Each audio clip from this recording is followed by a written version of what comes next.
السلام عليكم ورحمة الله وبركاته. يقول النبي صلى الله عليه وسلم كما جاء في البخاري: إني أتاني الليلة آتيان. النبي صلى الله عليه وسلم هنا يخبر عن رؤيا رآها. الآتيان هما الملكان، ملكان. فيقول النبي صلى الله عليه وسلم: وإذا أتينا على رجل مضطجع وإذا آخر قائم عليه بصخرة. تخيل الصورة وتخيل المنظر، في رجال مضطجع، يعني في رجال مسدوح على الأرض، وفي واحد واقف فوقه وماسك صخرة. يقول النبي صلى الله عليه وسلم: وإذا هو يهوي بالصخرة لرأسه، يرمي الصخرة ويطيح الصخرة على رأس هذا المضطجع من قوة الضربة ومن قوة هذه الصخرة. يقول النبي صلى الله عليه وسلم: فيثلغ رأسه، يعني فيكسر رأسه، يشدخ رأسه، وقيل أن الدماغ يخرج جانبا. تخيل الألم، تخيل الإحساس. انتهى العذاب؟ ما انتهى العذاب. يقول النبي صلى الله عليه وسلم أن الحجر يتدحرج، وهذا الواقف يذهب ويأتي بالحجر، فلما يرجع يعود رأس هذا المضطجع، يعود رأسه سليما معافى كما كان قبل الضربة. يقول النبي صلى الله عليه وسلم: ثم يعود عليه فيفعل به مثل ما فعل في المرة الأولى، يضربه بالصخرة مرة ثانية، وطبعا ينكسر رأسه مرة ثانية، ويستمر هذا العذاب. كلما يضربه الحجر يتدحرج وهذا رأسه ينكسر، فلما يأتي بالحجر ويرجع فإذا رأسه يرجع صحيحا معافى كما كان قبل الضربة. طبعا العذاب يستمر. فتخيل الألم والإحساس. مين يتحمل هذا العذاب؟ ما في أحد يقدر يتحمل هذا العذاب. طيب مين يعذب هذا العذاب؟ في نهاية الحديث يقول ملكان: إنه الرجل يأخذ القرآن فيرفضه وينام عن الصلاة المكتوبة. هذا الشاهد: وينام عن الصلاة المكتوبة. نومه عن الصلوات، عن الفرائض، الصلوات الخمس. أوصلوا إلى هذه المرحلة أنه يعذب هذا العذاب الذي لا يطيقه بشر. شفت كيف النوم عن الصلوات والتهاون عن الصلوات أمرها عظيم؟ فالواحد حتى لو تأخر عن النوم، ولما يسمع المؤذن أو يسمع المنبه على صلاة الفجر ويريد أن يقوم يصلي لكن يحس بالصداع، ثم تحدثه نفسه والشيطان أن يرجع وينام، فكر بهذا الحديث. اعلم أن هذا العذاب عشان النوم عن الصلوات هذا أسوأ وأصعب من الصداع البسيط اللي تحسه في راسك.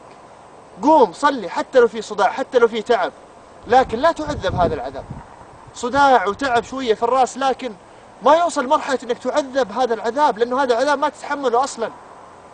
يقول النبي صلى الله عليه وسلم كما جاء في مسند الإمام أحمد وفي سنن ابن ماجه: العهد الذي بيننا وبينهم الصلاة، فمن تركها فقد كفر.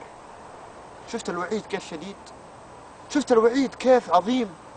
وأنا هذا اللي قاعد أتكلم عليه في هذا الفيديو، إنه عظمة ترك الصلوات وعظمة والوعيد المترتب على النوم عن الصلوات والتهاون في الصلوات. يقول النبي صلى الله عليه وسلم كما روى مسلم: بين الرجل وبين الشرك والكفر ترك الصلاة. يعني الحائل الذي يحول بين الرجل وبين الكفر هو محافظته على هذه الصلوات. فإذا ترك الصلاة فما الحائل بينه وبين الكفر؟ وبعض العلماء يقول أنه قد كفر أصلا بتركه للصلوات. فانتبه، ترى الوعيد على ترك الصلوات شديد. روى الترمذي أن أصحاب النبي صلى الله عليه وسلم كانوا لا يرون شيئا من الأعمال تركه كفر غير الصلاة. شفت كيف؟ إلا الصلاة لا تهاون فيها، إلا الصلاة ما تتركها. هذا الخط الأحمر اللي ما تتجاوزه، اللي ما تتهاون فيه. تخيل معايا يوم القيامة وسط الأهوال والشدائد والناس محشورة في ذلك اليوم. يقول الله سبحانه وتعالى: يوم يكشف عن ساق ويدعون إلى السجود. الله سبحانه وتعالى يدعو الناس إلى السجود في ذلك اليوم.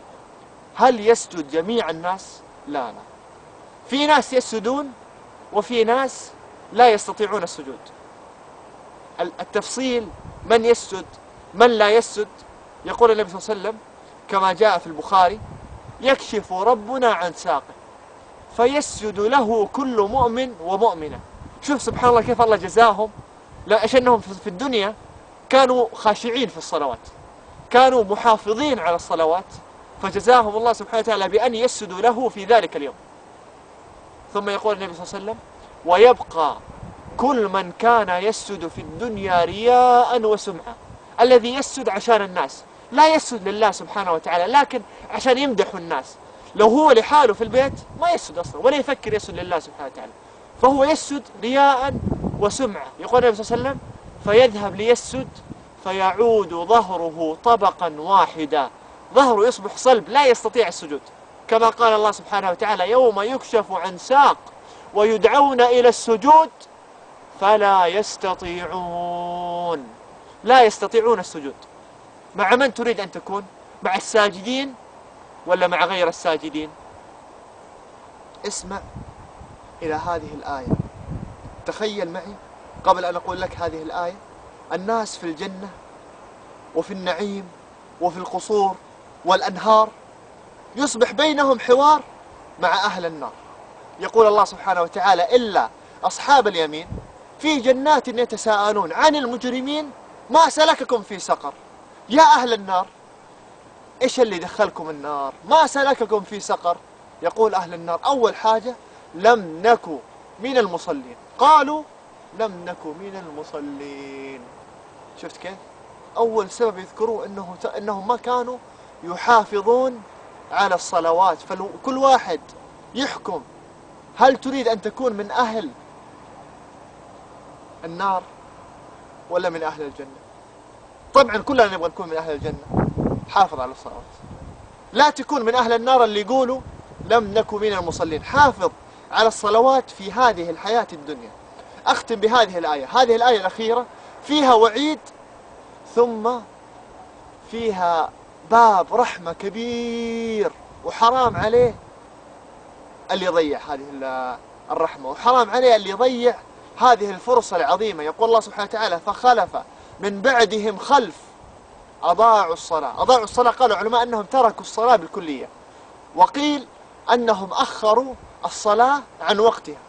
فخلف من بعدهم خلف أضاعوا الصلاة واتبعوا الشهوات فسوف يلقون غيا. الغي قيل هو الخسران يوم القيامة، والذي يخسر يوم القيامة لن يفوز، والذي لا يفوز كيف يدخل الجنة؟ سيكون مصيره النار. وقيل الغي هو وادي في جهنم. تخيل وادي في جهنم لترك الصلوات أو تأخير الصلوات. الواحد يحاسب نفسه من الآن يا شباب ويا شابات، اللي تارك الصلاة من الآن يراجع حساباته. طيب لو واحد يقول: أنا أبغى أتوب وأبغى أغير، أبغى أبدأ أحافظ على الصلوات، لكن أنا لي فترة طويلة مرة تارك للصلوات، إيش الحل؟ كمل الآية زي ما قلت لك، في بشارة، في فرصة عظيمة. يقول الله سبحانه وتعالى: فسوف يلقون غيا إلا من تاب.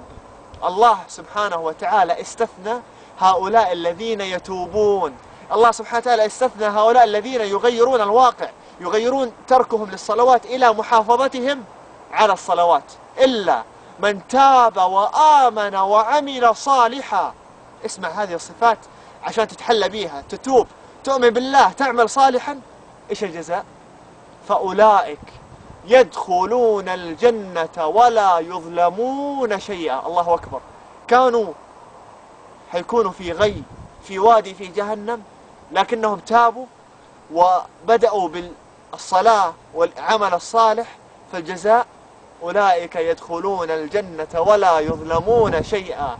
أسأل الله سبحانه وتعالى أن يجعلنا جميعا من المحافظين على الصلوات. انتبه، لا تنام عن الصلاة، لا تأخر الصلاة عن وقتها، ولا تترك الصلاة أبدا. وصل هذه الرسالة، وصل هذه الأحاديث وهذه الآيات لكل من تعرف أنه يتهاون عن الصلاة، لعل الله سبحانه وتعالى أن يفتح على قلبه وأن يهديه وأن يعطيك مثل أجره. هذا والله أعلم، وصلى الله وسلم على نبينا محمد.